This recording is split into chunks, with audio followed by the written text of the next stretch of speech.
तर इराणवर अमेरिका आणि इस्रायल दरम्यान युद्ध सुरू असतानाच अयातुल्ला अली खामेनी यांच्या निधनानंतर त्यांचा मुलगा मोज्तबा खामेनी यांची इराणचे नवे सर्वोच्च नेते म्हणून निवड झाली आहे। इराणची सर्वात शक्तिशाली संस्था असेंब्ली ऑफ एक्सपर्ट्सनं हा ऐतिहासिक निर्णय घेतलाय।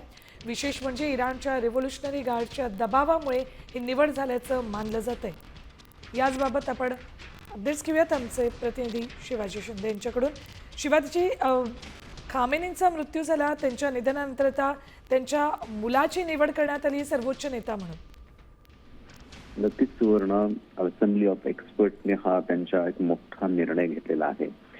याच्या पाठीमागे अत्यंत महत्त्वाचं कारण आहे, सेना आणि IRGCने जे युद्ध आणि संकट जे त्यांच्यावरती सुरू आहे, अशा परिस्थितीमध्ये सत्ता कुणाकडे द्यायची हा प्रश्न त्यांच्या पुढे होता। आणि काल एक मोठी बैठक झाली आणि या बैठकीमध्ये खोमेनींचा जो मुलगा आहे मोज्तबा, याला ही सत्ता देण्याचा निर्णय घेण्यात आला आहे।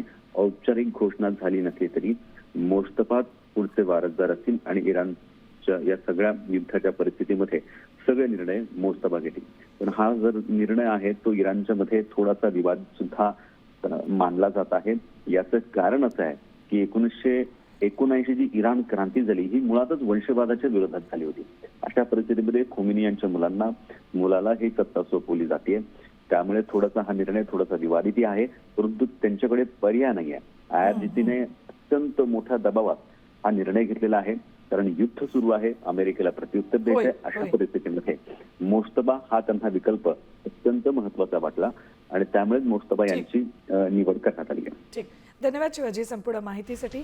तर इराणच्या रिव्होल्युशनरी गार्डच्या दबावामुळे हा निर्णय घेतल्याचं मानलं जात आहे।